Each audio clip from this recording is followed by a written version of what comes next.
Muito bom dia, senhoras e senhores deputados. Vamos começar a nossa audição com o Conselho de Finanças Públicas no âmbito da apreciação na especialidade da proposta de Orçamento de Estado para 2025. Temos a Presidente do Conselho de Finanças Públicas, a Sra. Professora Nazaré da Costa Cabral, e demais membros do Conselho. Dois deles assistem por videoconferência. Vou dar desde já a palavra à Sra. Presidente. Tem 10 minutos. Muito obrigado.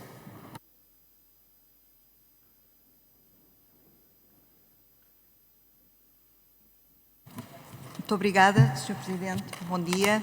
Bom dia aos senhores deputados. Vou dar início à apresentação que preparámos. É uma apresentação, enfim, curta, sucinta e que dá conta, digamos, daquelas que são as análises mais recentes do Conselho das Finanças Públicas nos diversos documentos que produziu recentemente e nomeadamente sobre o Orçamento do Estado para 2025. Não estou a conseguir. Tem que apontar para a direita, que o receptor está aqui na minha bancada, está bem? Está ok.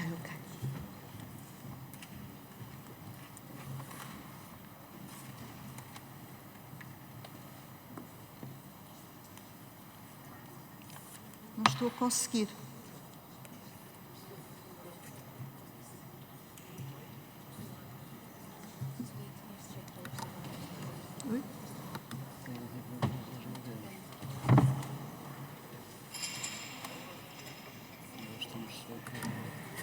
E pedi aos serviços que voltassem a repor o tempo Exato.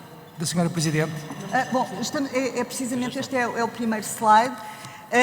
A primeira menção que cumpre fazer a este respeito diz respeito, no fundo, prende-se com o endosso ao cenário macroeconómico que foi apresentado pelo Governo, subjacente à proposta de lei de Orçamento do Estado. Como é sabido, o Conselho das Finanças Públicas endossou o cenário macroeconómico. No entanto, realçamos um conjunto de riscos que, de facto, afetam esse mesmo cenário macroeconómico. Riscos esses que são, enfim, primacialmente riscos desfavoráveis, ainda que também se possa assinalar a verificação de alguns riscos de natureza ascendente. Relativamente aos riscos desfavoráveis ou descendentes sobre o cenário macroeconómico, o Conselho das Finanças Públicas assinalou o quadro de incerteza que vivemos atualmente do ponto de vista externo, a situação de tensão e de conflito geopolítico e militar que conhecemos em algumas partes da Europa e enfim, que afetam naturalmente as perspectivas de crescimento económico para diversos países, nomeadamente países da área do euro e, em particular, certas economias com as quais o país se relaciona. O caso mais problemático e mais difícil neste momento é o caso da Alemanha. Acentuámos depois um risco eminentemente, enfim, favorável ou ascendente, que é aquele que se prende com a possibilidade de termos ao longo do ano um crescimento do consumo, da procura interna mais favorável daquele que neste momento se perspectiva, e é evidente que, e agora naturalmente pensando nesta reta final do ano, e portanto isso pode evidentemente não apenas ter um impacto positivo do ponto de vista do crescimento económico, mas depois também relativamente à arrecadação de receita e particularmente receita fiscal, receita proveniente fundamentalmente dos impostos indiretos do Estado. Relativamente à componente... Não sei o que é que se passou. Relativamente à componente orçamental, o Conselho das Finanças Públicas, nesta análise que efetuou sobre o documento orçamental, fez, no fundo, uma atualização da sua projeção em políticas invariantes, fez um recálculo relativamente àquelas que são as principais variáveis orçamentais, nomeadamente um recálculo em relação ao saldo orçamental, e à dívida pública. Por exemplo, no que diz respeito ao ano 2024, o nosso valor aponta para um excedente de 0,6 pontos percentuais do produto este ano, em confronto com os 0,4 pontos percentuais estimados pelo Governo. Relativamente ao ano de 2025, estamos de facto a projetar um excedente, enfim, em 0,4 pontos percentuais contra os 0,3 pontos percentuais calculados, projetados pelo Governo. Na dívida pública, também o nosso recálculo aponta para um valor, no que diz respeito ao rácio da dívida pública no produto, ligeiramente inferior àquele que é calculado pelo Governo, quer para o ano de 2024, quer para o ano de 2025. Chamo, contudo, a atenção para o facto de que, no que diz respeito àquela que é, ou àquela que vai ser a variável fundamental do ponto de vista orçamental, a despesa, o comportamento da despesa e particularmente da despesa líquida do Estado, como, enfim, espero ter a oportunidade de explicitar depois adiante, aqui, de acordo com o nosso próprio recálculo e aquilo que fizemos, no fundo, partindo das nossas próprias projeções atualizadas, esse comportamento da despesa líquida, tal como nós o calculamos para 2025, é um comportamento que está acima daquele que é calculado pelo Governo, e isto devido ao diferente efeito base, que é o efeito relativo ao ano de 2024.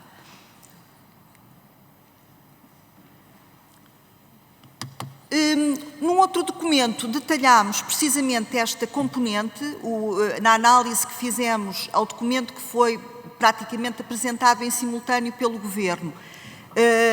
O plano, no fundo, o plano orçamental estrutural de médio prazo, fizemos a análise a esse mesmo documento e o Conselho das Finanças Públicas faz aqui um conjunto de chamadas de atenção que eu acho que são muito importantes, muito relevantes nessa fase. Portanto, eu creio que neste momento, como eu dizia há pouco, a variável orçamental determinante que a todos deve preocupar daqui para a frente é a variável comportamento da despesa líquida do Estado e o Conselho das Finanças Públicas, nessa mesma análise, chama a atenção para o risco de termos aqui, em alguns dos anos que são abrangidos precisamente pelo plano orçamental de médio prazo, e este plano tem justamente um horizonte temporal que vai de 2025 a 2028, chamamos a atenção para o facto de que em alguns dos anos cobertos por este plano,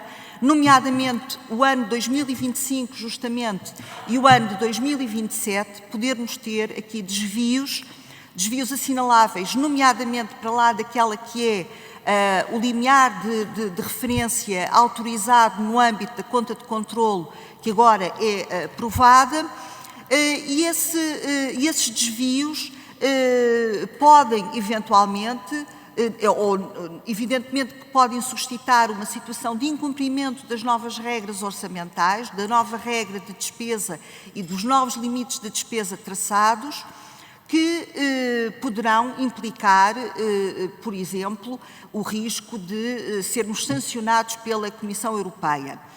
Esse risco, todavia, no caso português, é de alguma forma atenuado em face da projeção que temos aqui, que aponta para a manutenção ao longo de todo o horizonte de uma situação de excedente orçamental, ou pelo menos de uma situação próxima do equilíbrio orçamental. E estes dois elementos constituem, de facto, uma variável crítica, na medida em que funcionam como uma salvaguarda, justamente para prevenir que, em caso de desrespeito pelo desvio de despesa, que a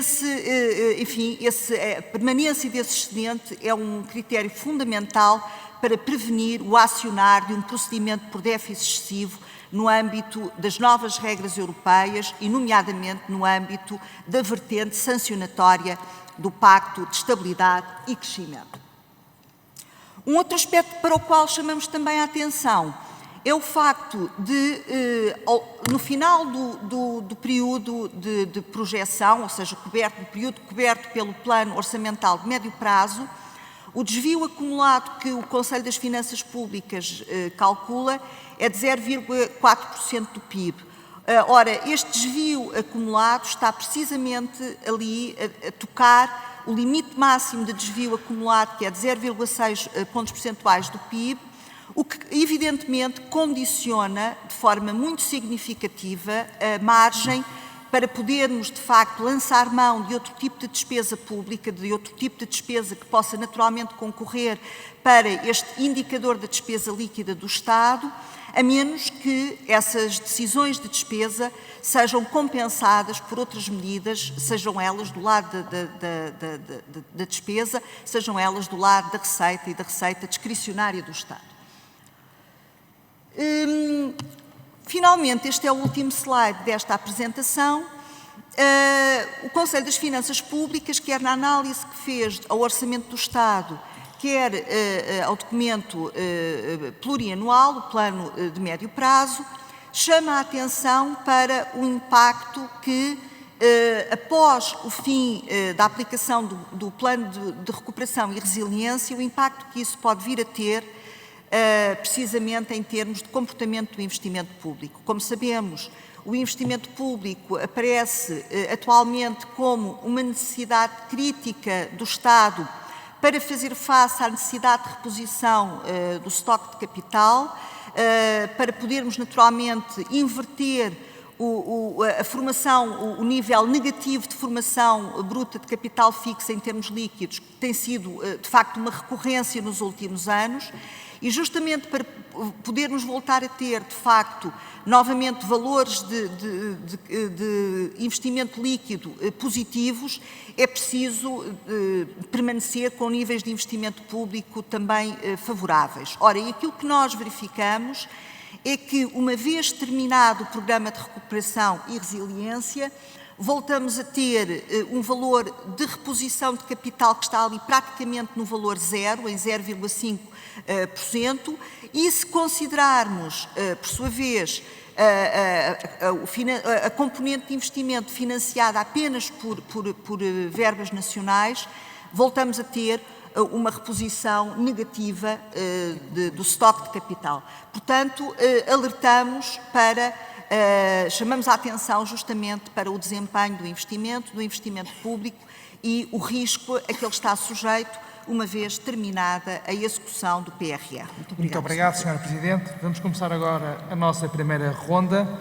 Dou a palavra ao Sr. Deputado João Vale Azevedo, do Grupo Parlamentar do Partido Social Democrata. Muito obrigado, Sr. Presidente. Cumprimento as senhoras e os senhores deputados, cumprimento a Sra. Professora Nazaré da Costa Cabral, o Sr. Professor Miguel Santómeno, meu professor no ISEG há mais de 20 anos, e a doutora Noémia Goulart, e também quem nos segue por videoconferência. O PSD reafirma nesta audição um compromisso inabalável com a efetiva independência orgânica, funcional, técnica e financeira do Conselho das Finanças Públicas, à semelhança do que defendemos em relação a qualquer entidade independente ou a qualquer regulador. Assumimos também a importância fundamental do Conselho das Finanças Públicas para o adequado escrutínio das contas públicas e para a própria saúde do combate democrático, que deve ser baseado em factos e análises técnicas rigorosas. O nascimento do Conselho das Finanças Públicas mereceu sempre o inequívoco apoio do PSD num tempo em que a responsabilidade financeira não era ainda plenamente assumida por várias forças políticas. Devo referir que não verá desta bancada nenhum ataque despudorado ou acusação infundada ao Conselho das Finanças Públicas, ao contrário do que assistimos nos últimos anos vindo de outros partidos e outros governos em relação à instituição que dirige e a outras instituições independentes. É preciso recordar. Qualquer discordância que eventualmente manifestemos nesta ocasião ou noutras será baseada em factos e feita num espírito de profundo respeito pela independência da instituição. É importante fazer estas observações. Lemos com atenção e interesse os relatórios de análise às projeções macroeconómicas subjacentes ao orçamento, à proposta de orçamento e ao plano orçamental estrutural de médio prazo e respectivas projeções, e julgo ser seguro concluir que o Orçamento de Estado para 2025 é um orçamento, mas corrija-me, tranquilo e sem grandes avisos à navegação. Sumariando muito, deixe-me citar o relatório de análise sobre o orçamento que refere a proposta de orçamento do Orçamento de Estado para 2025 surge como alcançando um excedente orçamental, assegurando a redução da dívida pública em rácio do PIB e, em simultâneo, proporcionando mais investimento público e um desagravamento fiscal. Portanto, pedi-lhe que confirmasse este entendimento genérico, um orçamento de Estado tranquilo, sem avisos à navegação, e pergunto se, em geral, encontra razões de preocupação em relação à estratégia orçamental do Governo, também num contexto de médio prazo. Algum risco razoável de incumprimento das novas regras europeias, incluindo nas disposições relativas à redução da dívida pública. Não estou a ignorar os avisos e os reparos que fez ainda agora sobre o crescimento da despesa líquida num contexto de alteração de bases, etc., e de mistura com os efeitos do PRR, mas qualquer risco deve ser enquadrado num contexto de manutenção do equilíbrio orçamental do qual o PSD e o Governo não abdicam. Em relação às projeções para o crescimento da economia portuguesa, notamos que as previsões do Conselho das Finanças Públicas são até mais favoráveis do que as do Governo em 2025, apontando para um crescimento de 2,4% em 2025 e mais similares em 2026. O Governo podia ter-se aproximado dessas ou até das previsões do FMI, pelo menos para 2025, mas não o fez. Portanto, temos aqui também implicitamente a aplicação de princípios de prudência. Mas para o PSD é muito importante que se sublinhe que no plano orçamental estrutural apresentado a Bruxelas não é admissível ou razoável contabilizar os impactos no crescimento de reformas ainda não concretizadas, ainda que possam considerar ainda que se pudessem considerar as medidas fiscais com aprovação garantida ou quase garantida. Ou seja, pode haver uma diferença razoável entre o crescimento reportado a Bruxelas e aquele que seria razoável admitir se estivéssemos certos da concretização das reformas. Não o devemos fazer, mas há essa possibilidade, há também esse risco ascendente. E eu perguntava-lhe se confirma que há este risco ascendente no contexto de reformas, algumas das quais eu vou referir nesta minha primeira intervenção ou na segunda ronda. Portanto, pergunto-lhe se encontra não ou razões de preocupação com as previsões do Governo e se confirma que será possível crescer mais do que está reportado para 2027 e 2028 por efeito das reformas estruturais, o que configuraria um risco ascendente. Finalmente, na análise da proposta do Orçamento de Estado, o Conselho das Finanças Públicas sublinha a necessidade de acelerar a reforma das finanças públicas e de rever a lei do enquadramento orçamental. É importante referir que o Governo vai fazê-lo, já o anunciou, e que o PSD assume a importância dessa revisão, como assume mais genericamente a reforma do processo orçamental e da gestão financeira do Estado como absolutamente críticas. Assumimos-lo claramente, mas muito claramente, no programa eleitoral e do Governo. E, portanto, neste contexto, eu pergunto-lhe, na segunda ronda detalharei aquilo que defendemos, mas pergunto-lhe se esta não pode ser considerada uma medida estrutural, até com impacto na eficiência alocativa dos recursos do Estado e com impacto no crescimento, não no crescimento potencial da economia portuguesa, mas na eficiência alocativa e, portanto, num salto do PIB, se quiser, em termos de nível. Muito obrigado, Sr. Deputado. Muito obrigado. Temos que concluir. Sra. Presidente, tem 5 minutos para responder ao Sr. Deputado. Muito obrigada, Sr. Deputado Vale Azevedo, relativamente às questões que me coloca. De facto, queria chamar a atenção para um primeiro sinal de preocupação. Portanto, eu começo por responder àquilo que me coloca, se eu vejo algum sinal de preocupação e depois se tenho alguns avisos à navegação a fazer. E, de facto, há um sinal de preocupação da minha parte, por um lado, e há alguns avisos à navegação que é importante fazer. Mas devo dizer que não são avisos à navegação que se dirijam apenas ao Governo, são avisos à navegação que se dirigem ao país e, portanto, a todos os responsáveis políticos, porque acho que temos que apelar à responsabilidade por parte de todos e aqui não naturalmente apenas no caso do Governo.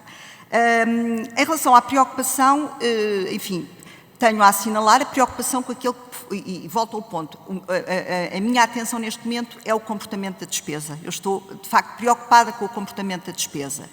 E, olhando para aquele que foi o comportamento da despesa neste ano de partida, que é o ano 2024, esse é um comportamento que eu desejaria que fosse, de facto, anómalo e que não se repetisse nos próximos anos. Enfim, as contingências que levaram a que a despesa total tivesse uma taxa de variação homóloga este ano de quase 10%, ao contrário daquilo que foi a média nos últimos anos. Se considerarmos, por exemplo, o comportamento da despesa em média nos últimos 3 anos antes de 2024, ou seja, entre 2021 e 2023, essa despesa cresceu 4,2%.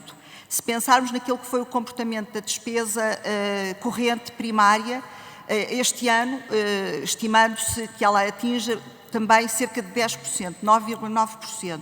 Se compararmos com aquele que foi o crescimento da despesa corrente primária entre 2021 e 2023, só para termos aqui uma média aproximada, ela foi de 4,4%. Evidentemente que aquilo que eu desejo é que este comportamento da despesa este ano seja um comportamento verdadeiramente excepcional, anómalo, e que não se torne, de facto, um padrão de crescimento, porque o país não suportaria termos taxas de crescimento de despesa anuais na casa dos 2 dígitos. Isso não seria, não é possível manter isto para a sanidade e a salubridade das contas públicas. Para 2025, o Governo está a prever uma taxa de variação da despesa de 6,6%, o que é, de facto, já uma desaceleração importante. Todavia, ainda estamos acima daquilo que é, de facto, a média, o comportamento da despesa pública nos últimos anos. Depois, relativamente aos avisos à navegação, de facto, pegando naquilo que é o compromisso que foi assumido pelo Governo, mas que não é um compromisso do Governo, é um compromisso do país, porque é um compromisso que se baseia numa definição prévia de um limite de despesa que a Comissão Europeia traçou. Portanto, a Comissão Europeia traçou-nos um limite de despesa, de crescimento da despesa líquida nominal média ao longo dos anos cobertos por este plano, 25 a 28, de 3,6%. E esse é o valor com o qual nós estamos comprometidos. E, portanto, nós verificamos que temos aqui um risco, e a margem de manobra que temos é uma margem pequena, e há um risco de, a qualquer momento, este limite poder ser ultrapassado. Aliás, o Conselho das Finanças Públicas, na análise que fez, já assinala precisamente esse risco. Nos cálculos que nós fazemos, em média, a despesa vai crescer, em termos nominais, 4,3%, o que é acima desse limiar que está definido e que está, enfim, e que nos foi previamente definido pela Comissão Europeia, que o Governo, evidentemente, teve de cumprir, ainda que com um perfil intertemporal ligeiramente diferente.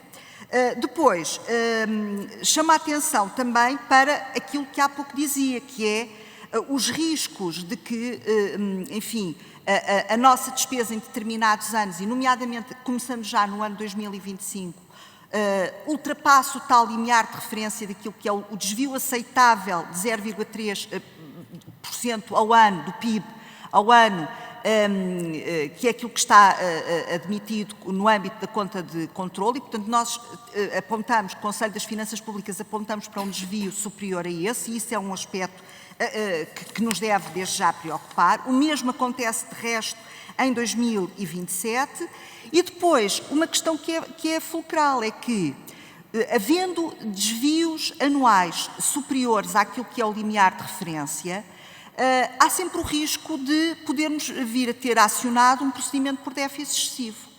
Ora, a única forma de nós nos precavermos do acionar desse procedimento por déficit excessivo é a salvaguarda de termos, nesses anos, um excedente orçamental ou pelo menos uma situação próxima do equilíbrio orçamental. Ora, aquilo que nós verificamos é que, por exemplo, em 2026 e 2027, O excedente, aliás, nós recalculamos para 2026, já nem sequer prevemos um excedente, estamos ali no borderline, não é? Na corda bamba. São, digamos assim, estou mesmo a terminar, são excedentes muito, muito débeis, portanto, em que estamos ali na franja, na corda bamba, de podermos não vir a ter um excedente. E aí, com os tais, com os tais riscos que acentuava. Chamo também a atenção, só para terminar, de que temos que ter daqui para a frente uma grande atenção com o acompanhamento da despesa pública e nomeadamente daquela que concorre para este indicador da despesa líquida, que terei a oportunidade eventualmente de aprofundar, mas não é só da despesa, é todas as medidas de receita pública discricionárias, porque essas também concorrem para o cálculo da própria despesa líquida do Estado. E, portanto, isto é uma chamada de atenção que é preciso Senhora fazer. Presidente, Sr. Deputado Sérgio Ávila, do Partido Socialista, faz favor, tem 5 minutos. Muito obrigado, Sr. Presidente, Sra. Presidente, Srs. membros do Conselho de Finanças Públicas. 3 questões essenciais. A primeira tem a ver com a abordagem que fazem, as projeções que fazem, que teve a oportunidade de referir, em relação aos resultados de saldo orçamental previstos para este ano, mais 0,2 pontos percentuais do que aquilo que está previsto no Orçamento de Estado, o que liberta como efeito de base mais 0,1 ponto percentual em relação ao Orçamento de Estado de 2025, ou seja, em termos práticos, prevêem um saldo no próximo ano em 314 milhões de euros superior ao que está no Orçamento de Estado. Esta é a primeira realidade, é a realidade que o ponto de partida deste Governo, de elaboração deste Orçamento, é melhor do que aquilo que se perspectivava. O segundo ponto da vossa análise, também em reflexão, é a vossa projetória da trajetória do saldo das contas públicas em 27 e em 28. Nomeadamente em 27 e 28, o que referem é que o valor de saldo, de acordo com as vossas projeções, é cerca de 4 vezes menor que aquilo que o Governo prevê em 27 e cerca de 6 vezes menor em 28, nomeadamente 0,2 com contraponto 1,3. E referem numa frase da necessidade de políticas adicionais para reduzir o crescimento da despesa, estou-me a referir ao período, ao horizonte temporal 27-28. E, portanto, este equilíbrio entre um ponto de partida melhor que está orçamentado e uma projeção dos últimos 2 anos menos otimista do que aquilo que o orçamento prevê. O segundo aspecto que também fazem referência e gostaria que desenvolvesse esta matéria tem a ver com as cativações. E são frases do Conselho de Finanças Públicas. E vou citá-vos: o montante do conjunto de instrumentos de controle da despesa pública no Orçamento de 2025 mais do que duplica, face ao que estava aprovado em 2024, motivado pelo aumento de cativações. Nomeadamente, as cativações diretas são o dobro, passam de 1.235 milhões para 2.479 milhões. Ou seja, há mais 1.244 milhões de cativações que o ano anterior, e no total de instrumentos de controle da despesa, também por via da dotação centralizada, que aumenta a 589 milhões de euros, há um reforço de 1.833 milhões de euros de instrumentos de controle da despesa, ou seja, despesa que sendo aprovada não está à disposição em termos de execução. E, portanto, a questão que lhe colocava era como é que vê este instrumento, esta duplicação do instrumento de cativações, ainda mais como refere no vosso relatório, na página 21, o Orçamento de Estado do próximo ano elimina a norma que limita a aplicação das cativações iniciais ao máximo equivalente a 90% dos cativos iniciais aprovado em 2017, ou seja, faz com que seja mais do dobro de 24 e mais 1.900 milhões de euros que em 2017. Terceiro aspecto que eu gostaria também que abordasse: nós temos tendência de falar do saldo orçamental numa perspectiva consolidada do Estado. No entanto, o Estado tem 2 grandes setores, a Administração Central e a Segurança Social. O que se verifica em 2025 é um aumento significativo de 0,4 pontos percentuais do déficit da Administração Central, que é compensada por um aumento superávit da Segurança Social de 0,3 pontos percentuais do PIB. Ou seja, em termos práticos, o déficit da Administração Central aumenta para 1,8% do PIB, 5.382 milhões de euros e é compensado com superávit da Segurança Social, que cresce também 908 milhões de euros e que se situa já em 5.815 milhões de euros. Ora bem, com projeções de crescimento de emprego médio nos próximos 4 anos de 0,5%, como é que encara esta tendência de degradação do saldo, já do déficit da Administração Central e da necessidade cada vez mais de um superávit da Segurança Social para reequilibrar o equilíbrio orçamental? De grosso modo, e para concluir, por exemplo, no próximo ano é necessário ter um superávit de 5.000 milhões da Segurança Social para o equilíbrio orçamental, quando em 2024 eram precisos 3.800 milhões de euros, ou seja, é necessário mais 1.200 milhões de euros de superávit para esse equilíbrio. Muito obrigado, Sr. Deputado. Sra. Presidente, para responder, faz favor, tem 5 minutos. Muito obrigada, Sr. Deputado Sérgio Ávila, pelas questões que coloca. Bom, nós fizemos, de facto, esse recálculo com base na informação que temos e os valores apontam, de facto, para digamos, um valor algumas décimas acima daquilo que é o excedente previsto pelo Governo. Também na nossa projeção macroeconómica, que é uma projeção ainda em políticas invariantes, enfim, ela foi feita, de facto, num contexto em que, enfim, continuamos a prever taxas de crescimento para este ano, para o próximo ano e, portanto, eventualmente ali com uma pequena diferença em relação àquilo que é calculado pelo Governo, mas não me parece que seja o mais significativo para este efeito. O que importa assinalar é isto, é que, de facto, a projeção do Conselho das Finanças Públicas, nós tivemos a ocasião de o dizer, é uma projeção que está sujeita a fortes riscos que evidentemente, digamos, resultam essencialmente da componente externa, daquilo que é a situação externa, a situação internacional e a forma como o quadro atual, geopolítico atual, pode condicionar a evolução da economia portuguesa nos próximos tempos. Chamámos a atenção para isso, o comportamento desde logo das nossas exportações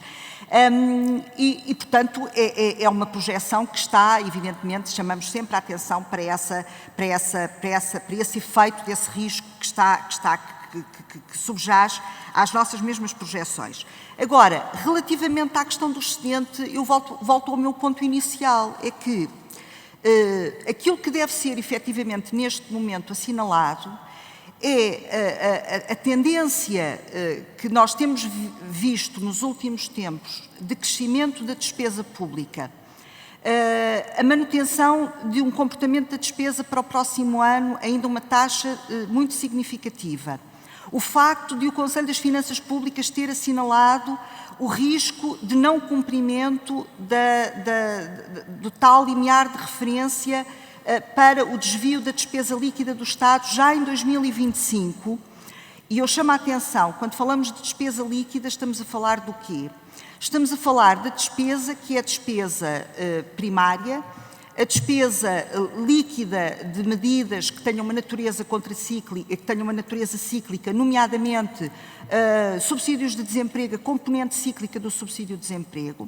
É uma despesa líquida de medidas excepcionais, é uma despesa líquida de despesa financiada por fundos europeus ou confinanciada por fundos nacionais.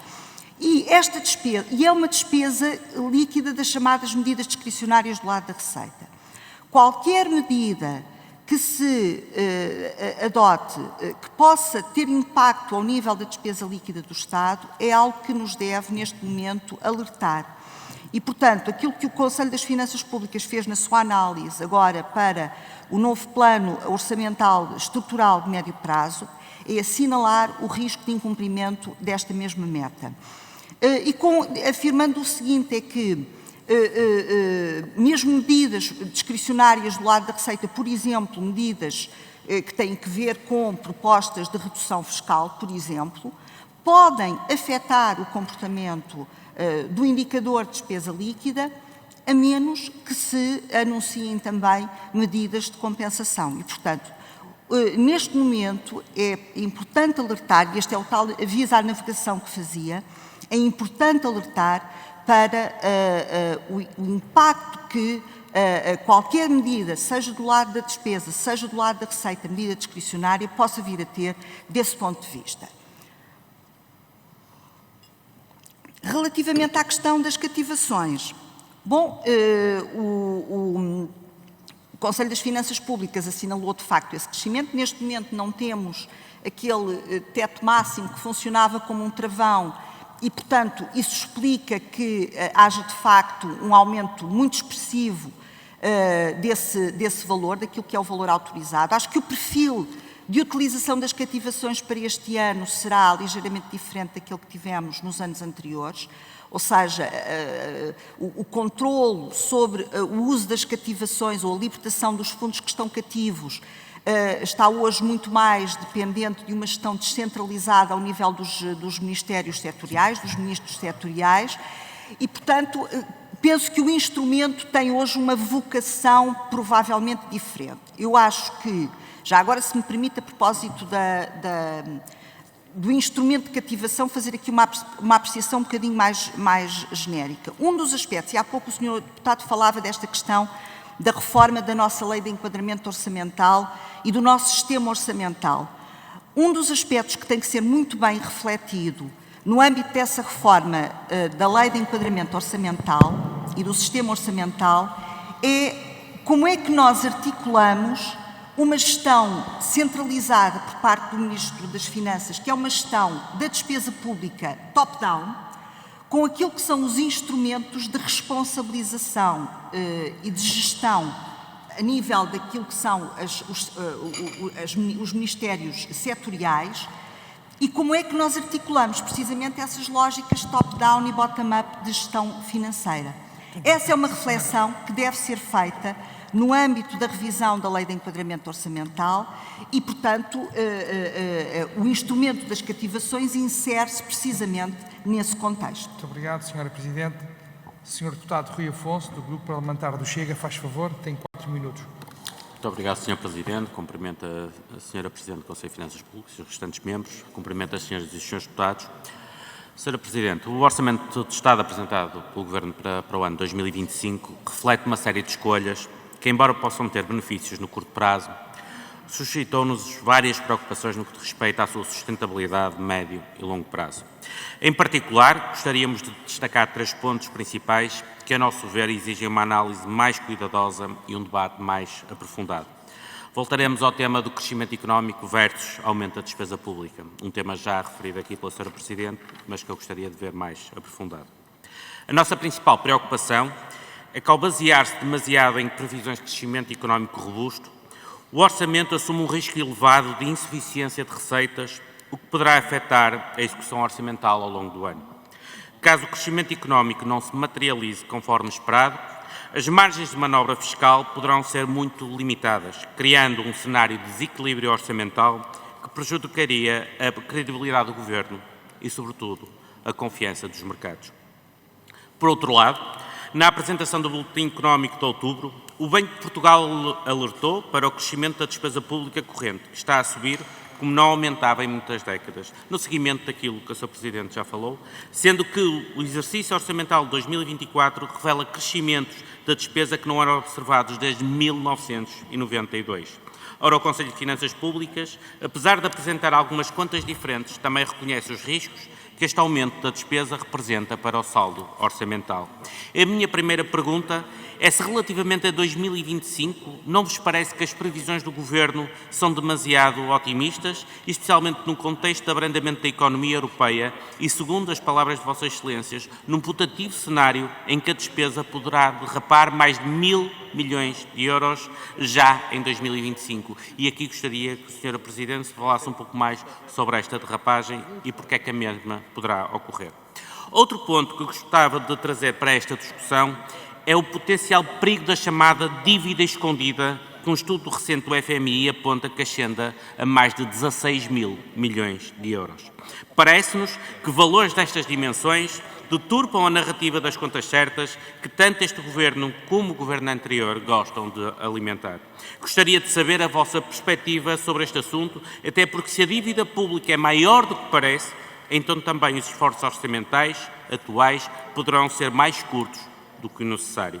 E falando nesta dívida escondida, surge-me a questão dos passivos contingentes e do seu aumento. E aqui existem duas vertentes que gostaria de abordar.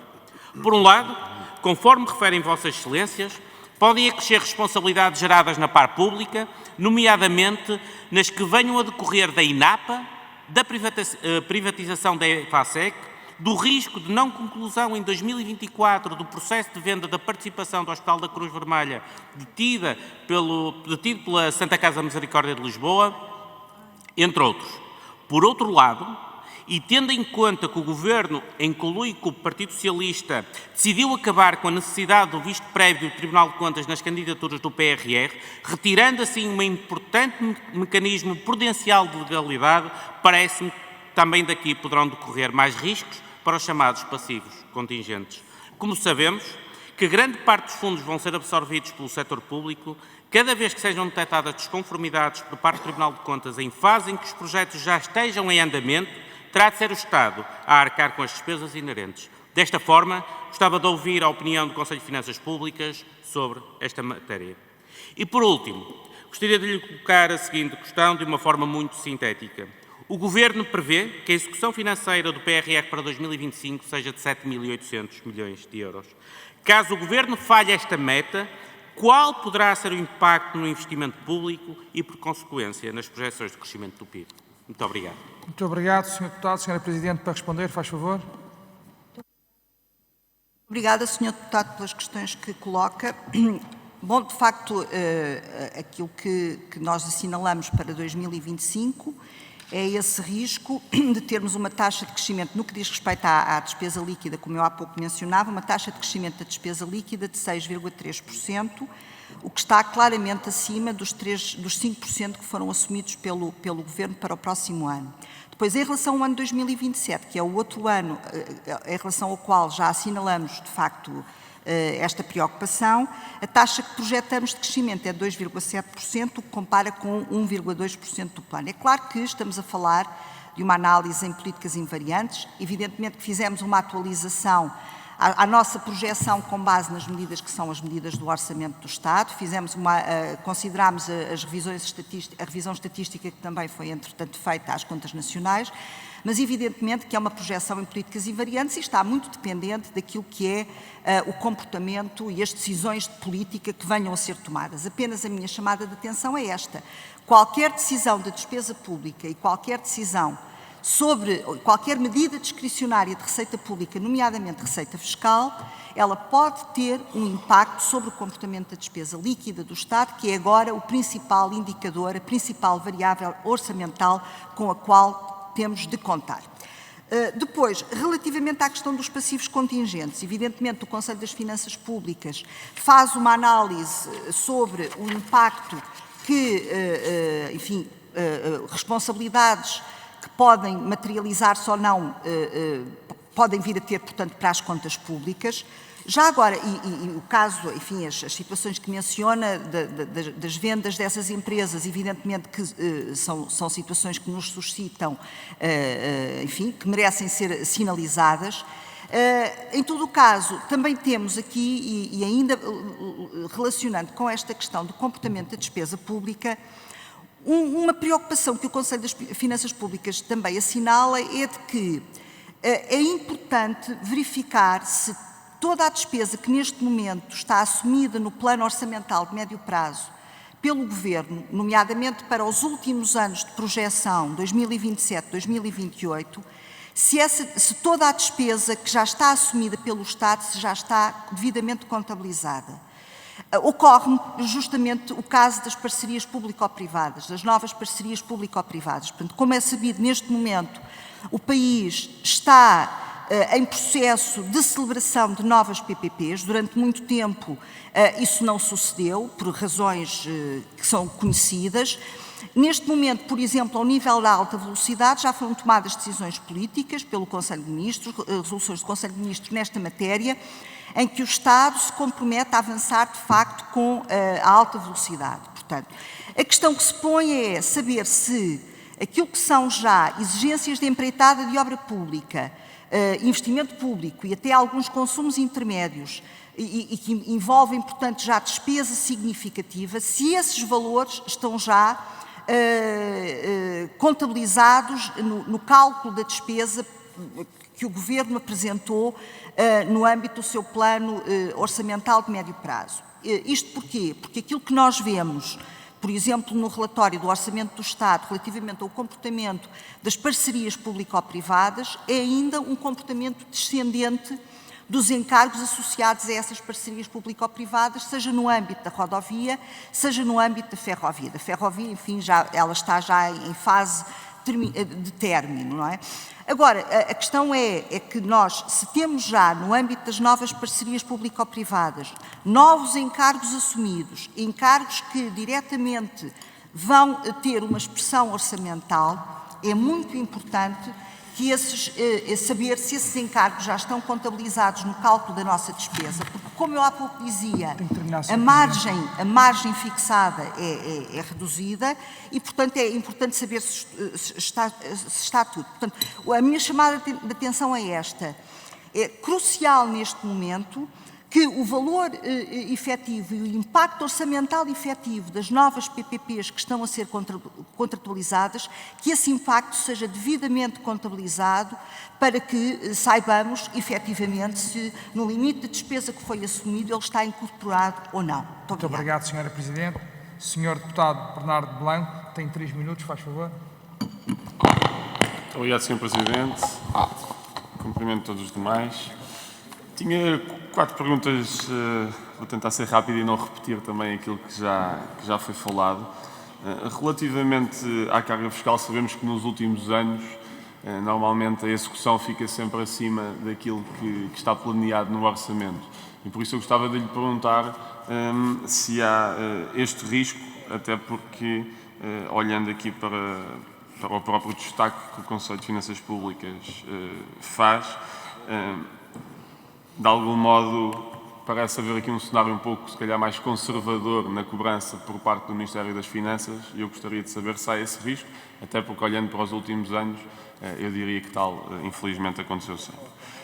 Depois, queria ainda que detalhasse um pouco em relação à revisão da despesa pública. Também falei disto aqui na audição anterior, porque, como sabemos, infelizmente, os exercícios de revisão de despesa pública não têm praticamente saído do papel, tem havido muito pouco, resultados muito fracos, muito residuais, e por isso gostaria de lhe perguntar se considera que há um risco também aí das poupanças que estão estimadas depois não se virem, de certo modo, a realizar como tem acontecido no passado, e se de algum modo isso também está associado a uma falta quase de clareza e de estratégia e de objetivos em relação àquilo que tem sido orçamentado.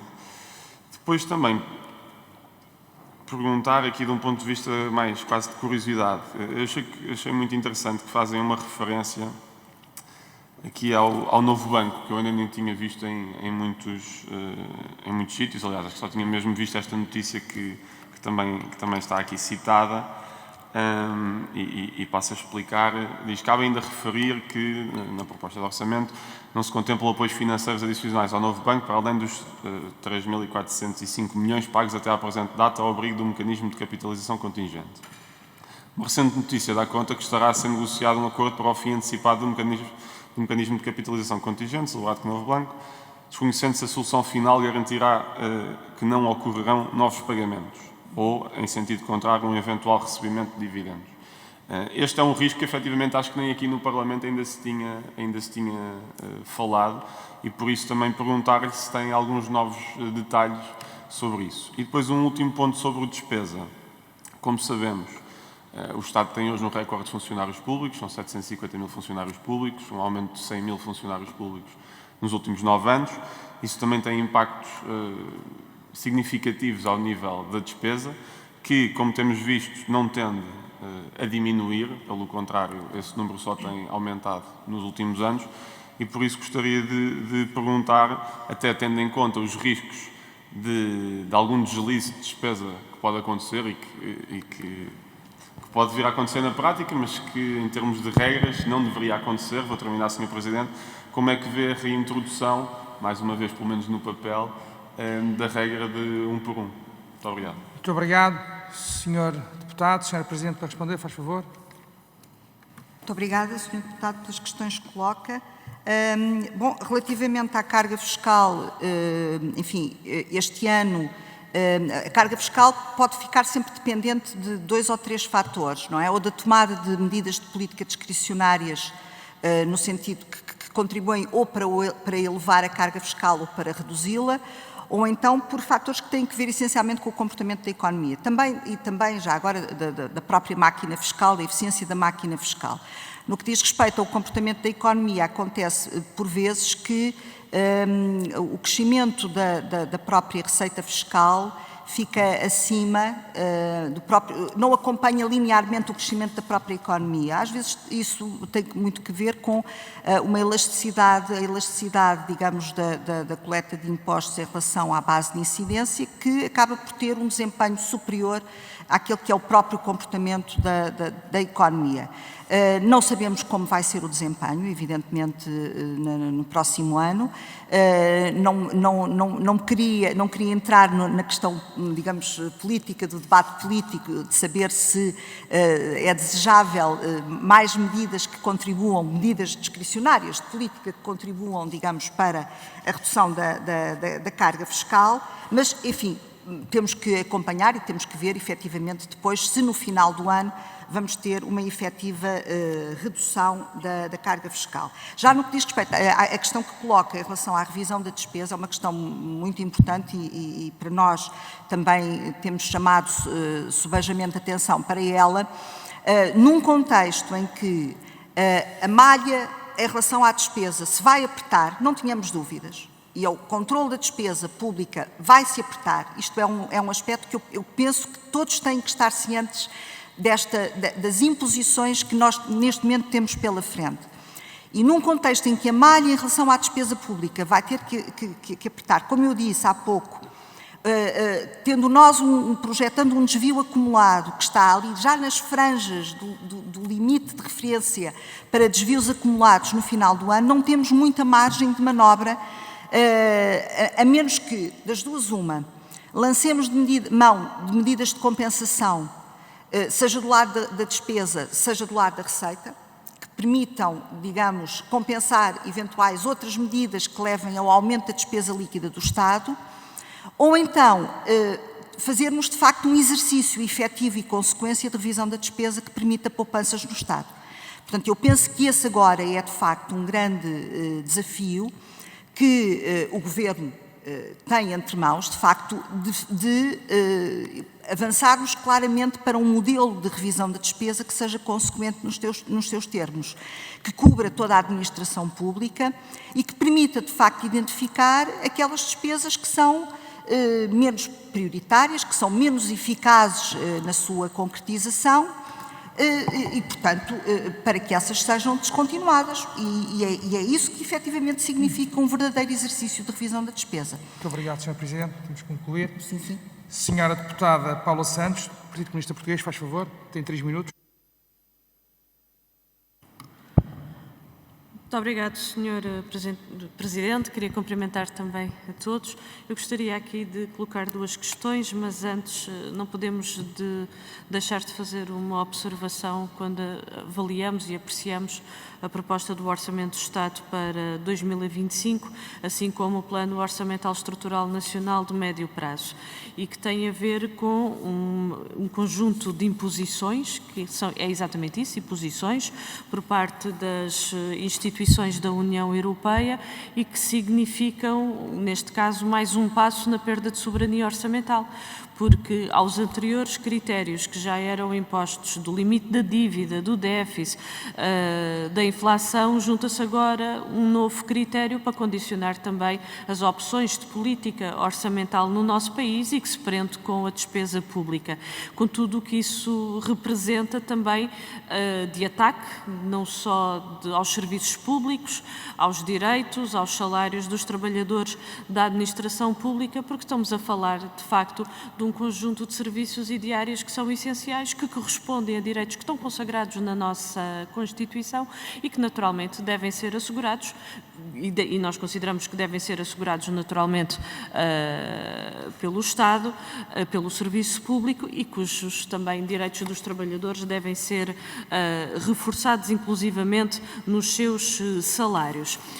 O Conselho de Finanças Públicas, no parecer que fez, aliás, ao Plano Orçamental Estrutural Nacional de Médio Prazo, o primeiro parecer que foi tornado público, faz uma crítica muito expressiva ao fato do parecer ter sido elaborado sem o Conselho das Finanças Públicas ter tido acesso a um conjunto de elementos que considerava relevantes para a apreciação do cenário macroeconómico. Faz referência a não ter tido acesso à trajetória de referência transmitida pela Comissão Europeia ao Governo, faz referência ao não ter tido acesso aos quadros do Plano Orçamental Estrutural previstos nas orientações oficiais, onde deviam constar as projeções 2038-2040. Estou aqui a citar alguns dos aspectos.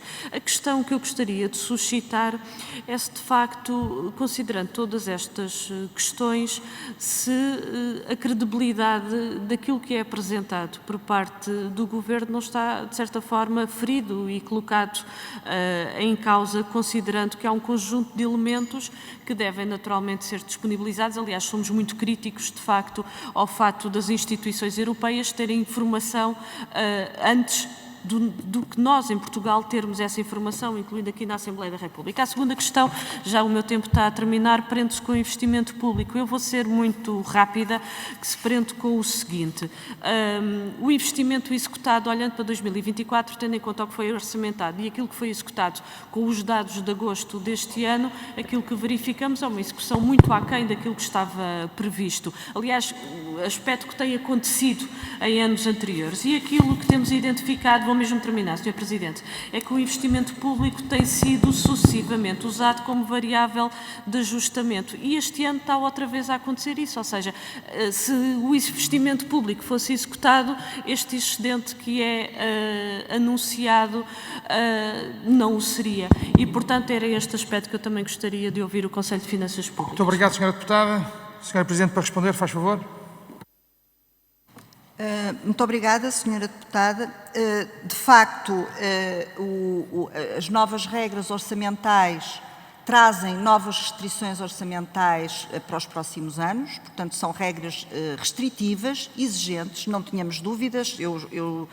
Compete-me chamar a atenção para isto, porque penso que ainda enfim, o país não está devidamente alertado para o impacto que este novo modelo de regras nos vai trazer. Ele vai implicar uma revisão da Lei de Enquadramento Orçamental e muitas destas regras elas vão ser acolhidas no nosso ordenamento jurídico interno. Aliás, uma das peças legislativas deste novo quadro é uma diretiva, portanto vai ter de ser obrigatoriamente transposta e, portanto, não tínhamos dúvidas que este é de facto um quadro restritivo. Aliás, devo também chamar a atenção para o seguinte, penso que também não tem havido suficiente alerta para esta questão, é que os programas de estabilidade que até agora vigoraram, todos os anos eram objeto de atualização, nomeadamente era possível ir fazendo atualização daquilo que eram os tetos de despesa comprometidos, enfim, assumidos. Essa possibilidade de atualização agora não existe. Portanto, aquilo que está assumido em termos de trajetória de despesa pública e de despesa líquida do Estado para os próximos 4 anos são valores que, em princípio, exceto, enfim, havendo uma alteração de governo ou em circunstâncias muito excepcionais, havendo lugar, por exemplo, à aplicação de uma das cláusulas de salvaguarda previstas, mas em circunstâncias excepcionais, exceto essas circunstâncias excepcionais, estes limites de despesa são inalteráveis.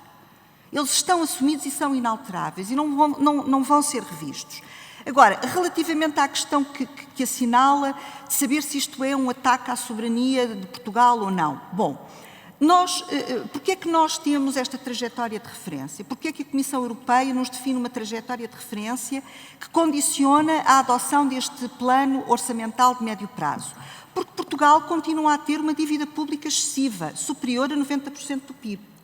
E, portanto, se Portugal tivesse uma situação financeira favorável, isto é, se nós estivéssemos abaixo daquilo que são as metas definidas em termos do Tratado do Funcionamento para a União Europeia e do Pacto de Estabilidade e Crescimento, nós não teríamos que estar sujeitos à aplicação de um condicionamento tão intenso do ponto de vista do comportamento da nossa despesa líquida. Portanto, a maneira de termos independência plena na condução da nossa política orçamental, ela passa naturalmente por termos uma eficácia total naquilo que é o desígnio de redução da nossa despesa pública em percentagem do produto. Claro que, e agora para referir a última questão que coloco, e que é uma questão, eu estou absolutamente ciente desse aspecto. Aliás, o último slide chama justamente a atenção para as dificuldades que temos tido em termos de investimento público, a insuficiência de investimento público que tivemos, que evidentemente foi sacrificado, eu estou mesmo a terminar, foi sacrificado nos últimos anos por força das necessidades de consolidação e de decréscimo de despesa pública que o país teve que fazer. E isso claro, isso vai continuar, essa dificuldade vai continuar. Neste momento temos o PRR, assinalamos uma dificuldade que é o day after. Qual é que vai ser o dia seguinte após o PRR em termos de investimento público? E, de facto, vai ser muito exigente e vai ser difícil. Vai ser difícil, porque, de facto, a margem orçamental, o espaço orçamental é estreito em Portugal. Muito obrigado, Sra. Presidente. Sr. Deputado Paulo Núncio, do CDS-PP, faz favor, tem 2 minutos. Muito obrigado, Sr. Presidente. Bom, o CDS, em primeiro lugar, registra o entendimento que o Conselho de Finanças Públicas considera plausíveis as previsões da proposta de Orçamento de Estado para 2025 no que diz respeito ao saldo orçamental e no que diz respeito à dívida pública, e registramos com agrado. Também compreendemos os comentários e as referências que são feitas à despesa pública e à necessidade de reduzir a despesa pública em percentagem do PIB. É também algo que o CDS acompanha. E já agora, se há outros partidos neste hemiciclo também preocupados com a despesa pública, têm um bom remédio. Na especialidade, sejam responsáveis e abstenham-se de apresentar propostas de despesa pública que aumente a despesa pública para 2025 e para os anos seguintes. Sra. Presidente, eu gostaria de tocar em 2 pontos nesta primeira fase. Em primeiro lugar, a fraude e evasão fiscal e depois a receita do IRS. Fraude e evasão fiscal, o Conselho de Finanças Públicas refere que existe uma falta de especificidade relativamente às medidas de combate à fraude e evasão fiscal no IRC e no IVA. Nos 2 impostos está previsto um aumento de receita de 50 milhões de euros para cada imposto. Bom, o CDS acompanha esse entendimento até porque no Governo entre 2011 e 2015 o combate à fraude e evasão fiscal foi sempre uma prioridade da ação governativa que gerou, aliás, um aumento significativo de receita. E por isso gostava de lhe perguntar se, para o Conselho de Finanças Públicas, não só as medidas de combate à fraude e evasão fiscal nestes 2 impostos iam ser mais especificadas, mas também o objetivo poderia ser mais ambicioso em termos de aumento de receita. Quanto à receita do IRS, o Conselho de Finanças Públicas parece duvidar que a receita de IRS se irá reduzir em 2025 face a 2024. O Governo prevê uma redução de receita de IRS de 5,8%, cerca de 1.000 milhões de euros, de um ano para o outro, e parece que essa redução merece algumas dúvidas do Conselho de Finanças Públicas. E por isso lhe pergunto se, da análise do Conselho de Finanças Públicas, teve em atenção todas as medidas que têm impacto na redução do IRS, não só o IRS jovem, mas, sobretudo, a atualização dos escalões, muito acima do valor de inflação, 4,6%, quando a inflação prevista é de 2,3%. Porque, e terminando, Sr. Presidente, o Conselho de Finanças Públicas faz referência a anos anteriores, mas é bom recordar que nos anos anteriores, designadamente em 2022 e 2023, aconteceu precisamente o contrário, ou seja, a atualização dos escalões foi muito...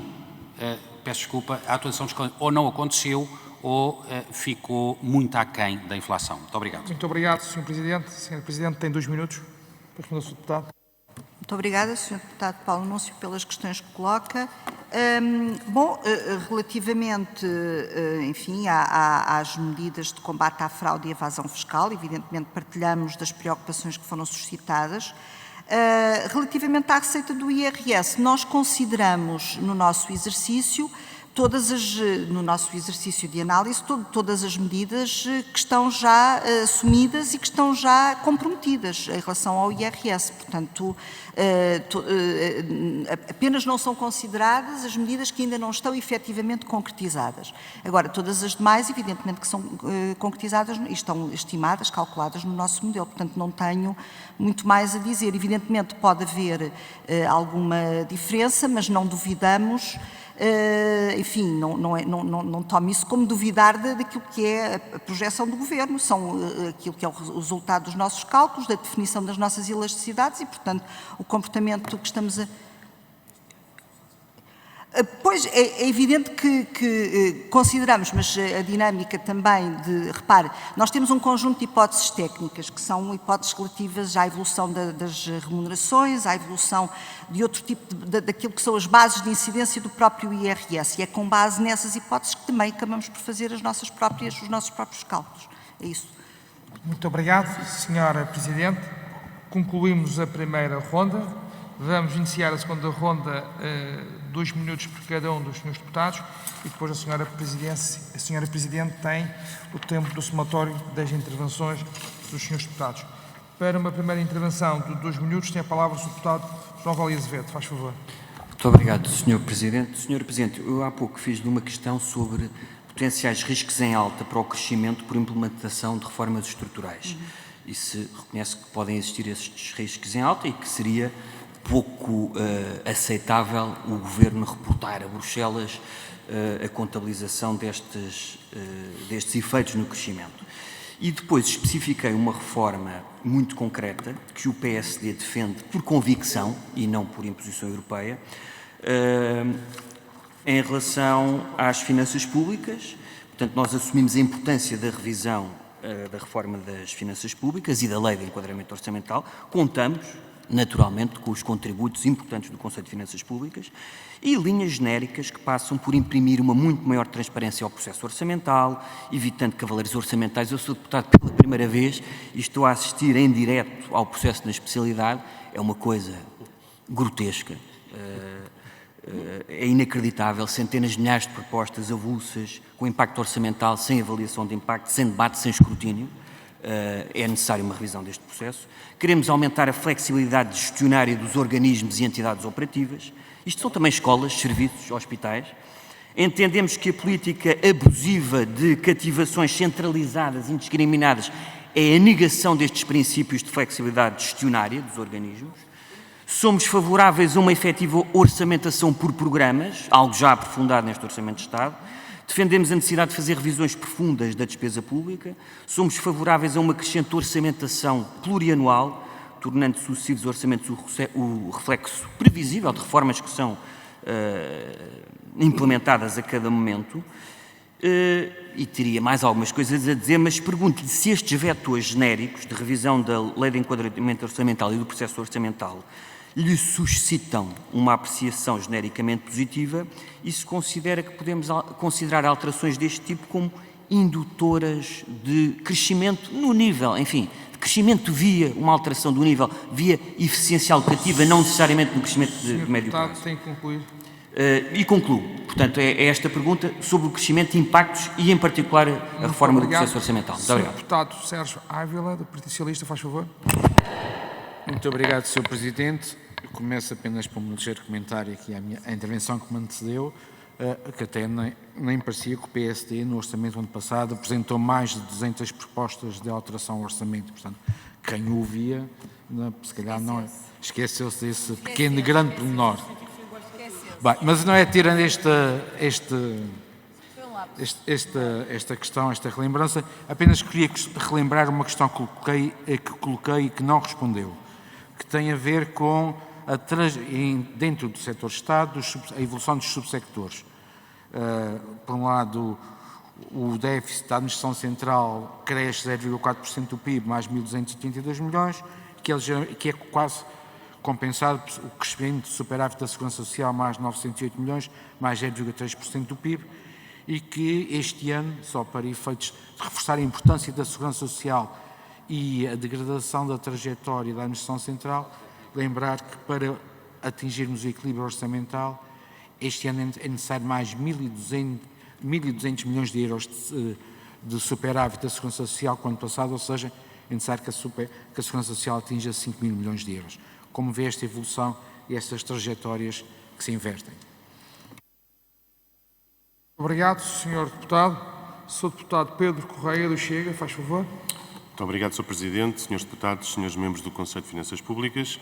Começo por agradecer a vossa presença neste hemiciclo e realçar a importante missão do Conselho de Finanças Públicas, em particular na sua pronunciação sobre os objetivos propostos relativamente aos cenários macroeconómico e orçamental e à sustentabilidade de longo prazo das finanças públicas. A minha interpelação incide sobre os riscos orçamentais que constam na vossa análise da proposta de Orçamento de Estado para 2025. Conforme é referido na análise, no que toca à receita, e cito, a receita pública é composta em mais de 80% pelo conjunto da receita fiscal e contributiva e que as suas rúbricas dependem da dinâmica apresentada pelas variáveis macroeconómicas sobre as quais incidem os impostos e as taxas que as originam. No que concerne à despesa, e volto a citar, persiste igualmente o risco de degradação do cenário macroeconómico em resultado da agudização das tensões geopolíticas e da escalada dos conflitos militares e da guerra comercial. Dado estas vossas preocupações aqui plasmadas, consideramos que o Governo está com uma abordagem extremamente otimista quanto ao cenário macroeconómico para este orçamento. O contexto geopolítico é muito desafiante e o económico também. A Alemanha, como já aqui foi referido, um dos países para onde mais exportamos, e diga-se o motor económico da União, está a dar sinais preocupantes de abrandamento económico e, para além disso, ficamos a saber que em breve pode ir a eleições.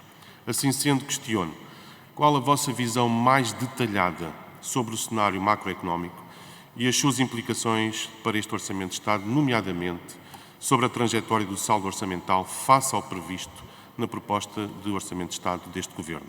Muito obrigado. Sr. Deputado. Sr. Deputado Bernardo Blanco, da Iniciativa Liberal, faz favor. Muito obrigado, Sr. Presidente. Era só para pedir, relativamente àquele caso do novo banco, sei que já não teve tempo na intervenção anterior, se podia dar uma resposta. Muito obrigado. Muito obrigado, Sr. Deputado. Sr. Deputado Paulo Núncio, faz favor. Muito obrigado, Sr. Presidente. Eu, nesta intervenção, gostaria de tocar no ponto dos benefícios fiscais. Há muitos partidos sentados neste hemiciclo, designadamente das bancadas mais à esquerda, que enchem os discursos com os benefícios fiscais para as empresas e designadamente para as grandes empresas, para o grande capital, como gostam de referir. Bom, no quadro, por acaso não está cá ninguém, está o PS que representa a geringonça e por isso de alguma forma também representa aqueles partidos, mas do quadro 4, que consta da vossa página 15 do relatório, está expressa a despesa fiscal por imposto para 2025. É um quadro que parte do relatório do Governo, mas depois tem cálculos, penso, do Conselho de Finanças Públicas. Bom, e desse cálculo é possível concluir que cerca de 90% dos benefícios fiscais que serão dados em 2025 são para as famílias, dos quais quase 2/3, cerca de 60%, são no imposto do IVA e, fundamentalmente, relacionados com a existência de taxas intermédia e reduzida, porque para cálculo da despesa fiscal o que conta aqui é a diferença do que se cobraria se a taxa fosse 23% face à taxa de 13% e face à taxa de 6%. Por isso, concluindo, há 90% dos benefícios são atribuídos às famílias e desses quase 60% tem a ver com a existência de taxa intermédia e reduzida de IVA, o que significa que apenas cerca de 10% dos benefícios fiscais são atribuídos efetivamente às empresas. Isto é importante ser referido para acabar com esta demagogia e com estes números que muitas vezes são atirados para cima da mesa sem contraditório. E era fundamentalmente isto que gostaria que confirmasse, enfim, as percentagens que acabei de referir. Muito obrigado. Muito obrigado, Sr. Deputado. para concluir, o Sr. Deputado Marco Claudino, do Grupo Parlamentar do PSD. Obrigado, Sr. Presidente. Também queria cumprimentar a Sr. Professor e, naturalmente, toda a equipa do Conselho das Finanças Públicas. Queria realçar que o Conselho das Finanças Públicas confirma que esta proposta de orçamento identifica-o e termina com um ciclo que não era virtuoso e que passa a ser, porque, para além do excedente orçamental, temos um desagravamento fiscal que não sucedia há muito tempo, uma redução de dívida, que isso acontece, e há um aumento significativo do investimento público. E era sobre esta matéria que lhe queria aqui questionar, porque refere numa das possibilidades de fatores com que a execução da despesa possa ser inferior àquilo que está previsto, diz o Conselho das Finanças Públicas que uma menor execução do investimento público suportado por financiamento nacional ou financiamento do PRR pode beneficiar o saldo orçamental a curto prazo, embora tenha consequências adversas para o crescimento a médio prazo. E a minha pergunta é, então isto significa que nos anos anteriores, em que o investimento público foi baixo, pode ter, de facto, beneficiado o saldo orçamental e ter a razão para saldos orçamentais positivos dos últimos anos, mas isso pôs em causa o crescimento do país nos anos vindouros e estamos nós a sofrer ainda daquilo que foram as políticas erradas dos anos passados. Uma segunda questão tem que ver com as medidas discricionárias, creio que foi essa a expressão que a senhora Presidente referiu. Nelas estava a pensar, por exemplo, naquilo que foi aqui já aprovado neste orçamento, numa coligação entre o PS e o Chega, relativamente ao IVA da eletricidade e à abolição de portagens nos eixos-escudos. Por fim, há aqui umas expressões que parecem contraditórias, mas não vou entrar muito por aí pela falta de tempo, mas tem a ver com alguma projeção de irrealismo daquilo que são os cenários do Governo. Quero aqui notar que o Conselho das Finanças Públicas tem um cenário mais otimista, aliás, que o Governo tem, quer ao nível do excedente orçamental, quer da redução da dívida, que faz com que, se tiver o Conselho das Finanças Públicas razão, que pela primeira vez, no final do ano, tenhamos uma dívida abaixo de 90% e deixemos de estar num país com excesso de dívida. Muito obrigado. Senhora Presidente, tem 12 minutos para responder aos seus deputados. Muito obrigada. Em relação à questão do Sr. Deputado Vale Azevedo sobre os riscos em alta, eu há pouco não respondi a todas as questões, não foi porque não tivesse desejado, foi porque efetivamente acabei por depois não ter todo o tempo, enfim, por força das restrições de tempo. Mas em relação aos riscos, bom, é evidente que se o comportamento da economia for mais favorável e se, nomeadamente, medidas de política económica que venham a ser adotadas ou que estejam em vias de ser adotadas, se elas beneficiarem, de facto, do crescimento da economia, é evidente que temos que nos congratular com esse resultado, até porque as contas públicas também, em princípio, se beneficiarão desse mesmo efeito. Portanto, é evidente que o que temos a desejar é que as medidas de política económica que vão sendo adotadas possam efetivamente favorecer a economia. Em relação à questão da reforma da Lei de Enquadramento Orçamental, enfim, creio que neste momento há uma necessidade, de facto, para que esta reforma se faça. Não digo que seja propriamente uma reforma estrutural, mas é uma reforma importante porque ela, de facto, ela mexe com a infraestrutura, não é? Que é uma infraestrutura fundamental, que é a orçamentação e que acomoda depois a tomada de decisão ao nível das outras políticas públicas. Eu creio que há aqui áreas onde é preciso talvez haver uma mudança, nomeadamente ao nível das novas regras orçamentais, como já foi referido. Em relação aos outros aspectos, eles já estão previstos na lei, nomeadamente a questão da programação orçamental, da dimensão plurianual do orçamento.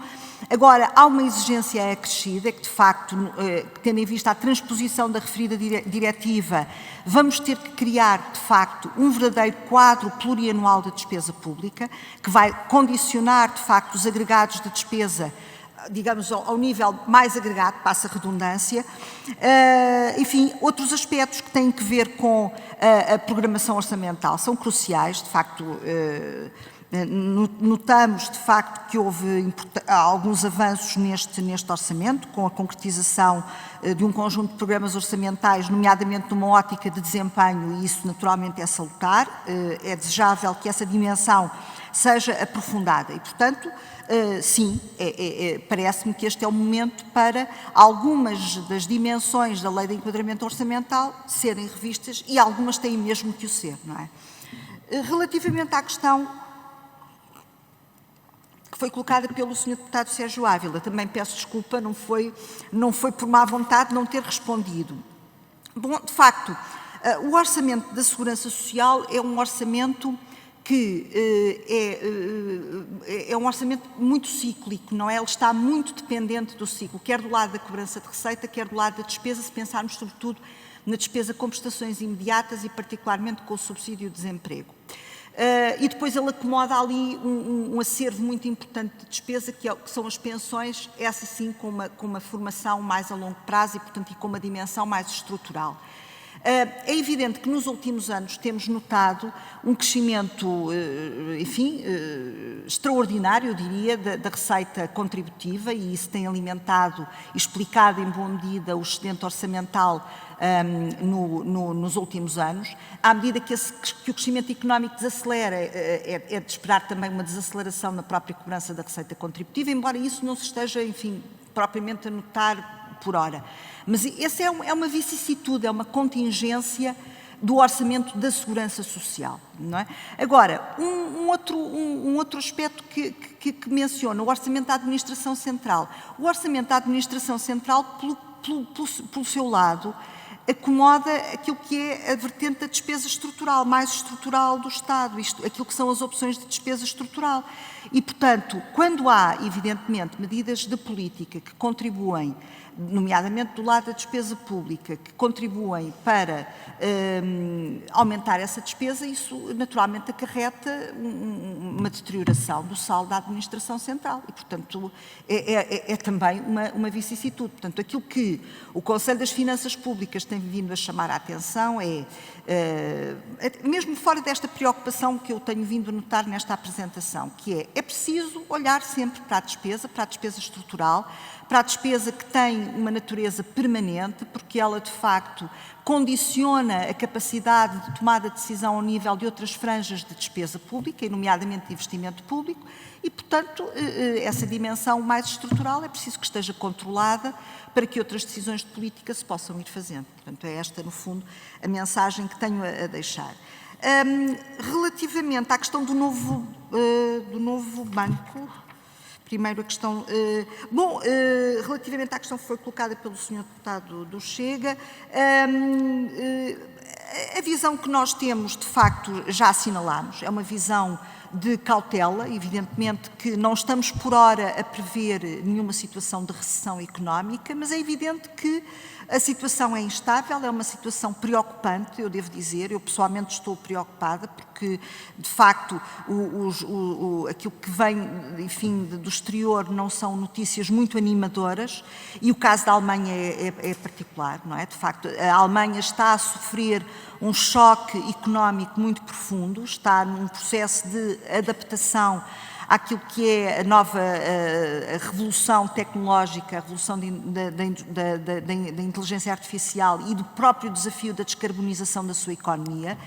E este está a ser um processo que a Alemanha está a gerir com muita dificuldade, devo dizer. Por outro lado, junta-se a isto um momento de instabilidade política que de facto criam também sérios problemas àquele que é considerado o motor da Europa, com tudo o que isso acarreta, particularmente para a economia portuguesa. E, portanto, concordo com essa chamada de atenção que faz. Em relação ao novo banco, não, neste momento, nós, evidentemente, que temos essa informação, que é a informação que foi passada na comunicação social, de que o mecanismo de capitalização contingente que estaria finalizado, não temos mais nenhuma informação em relação àquela questão que menciona. Relativamente à questão que depois foi também colocada de seguida, também pelo Sr. Deputado do Partido Social Democrata. volto ao ponto, é preciso ter um controle de facto das medidas discricionárias do lado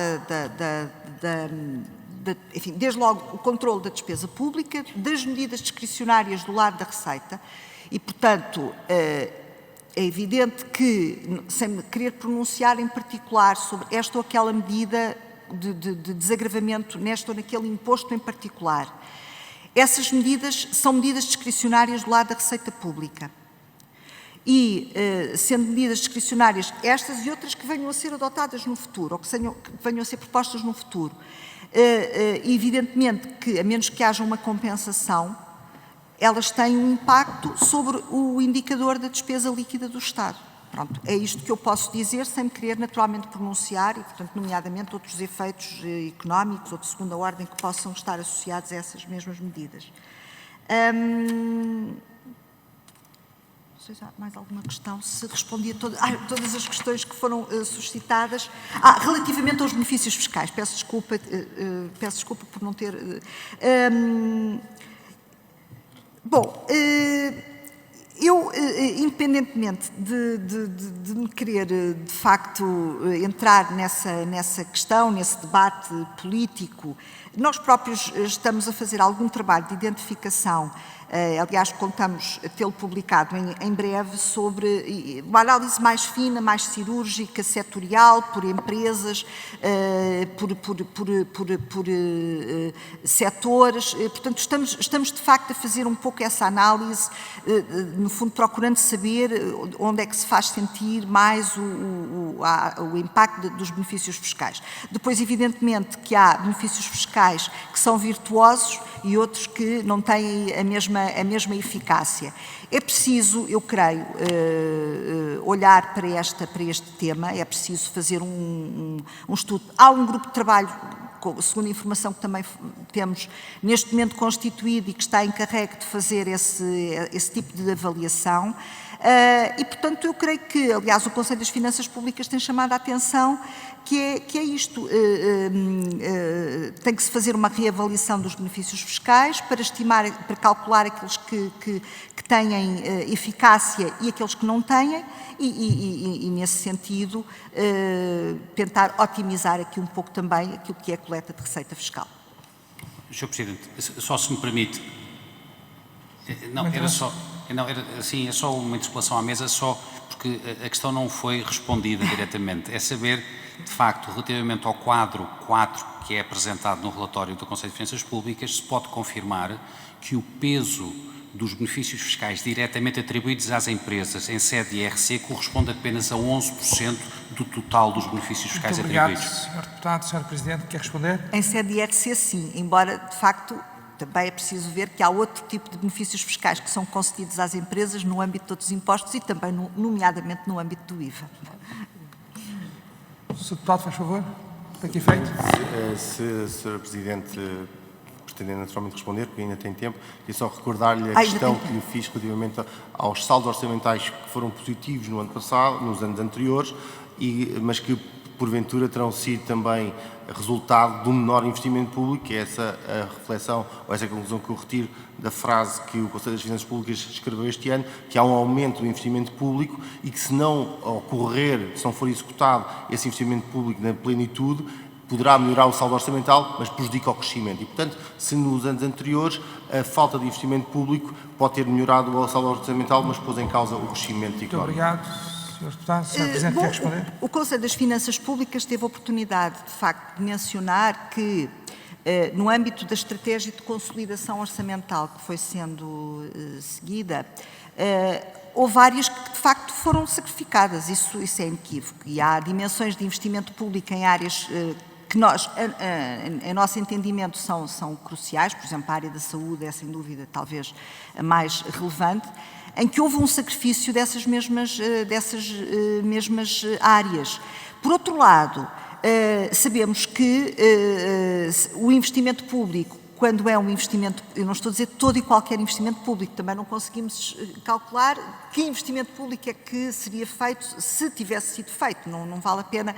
Mas a verdade é que o investimento público, quando é um investimento bem pensado, bem programado e bem, digamos, organizado na sua concretização, ele tende a ser produtivo e tende a contribuir para o aumento da capacidade de crescimento da economia, nomeadamente quando ele promove boas sinergias com o investimento privado. Também não nos podemos esquecer, digamos, que quando falamos muito de investimento público, mas, digamos, a economia funciona da interação e daquilo que são as boas sinergias entre investimento público e investimento privado. No seu todo, o investimento, a formação bruta de capital fixo, é um fator motor digamos, de crescimento da economia, de aumento do potencial de crescimento da economia e, portanto, por isso é que, neste contexto, a execução do Plano de Recuperação e Resiliência é importante, portanto é de facto crítico saber depois, efetivamente, verificar o impacto que a concretização do PRR teve em termos de crescimento da economia e de aumento do potencial de crescimento da economia. Muito obrigado, Sra. Presidente. Concluímos a nossa audição do Conselho de Finanças Públicas. Muito obrigado pela vossa presença. Senhores deputados, temos encontro para as 15h30. Muito obrigado a todos. Muito obrigado, Sr. Presidente.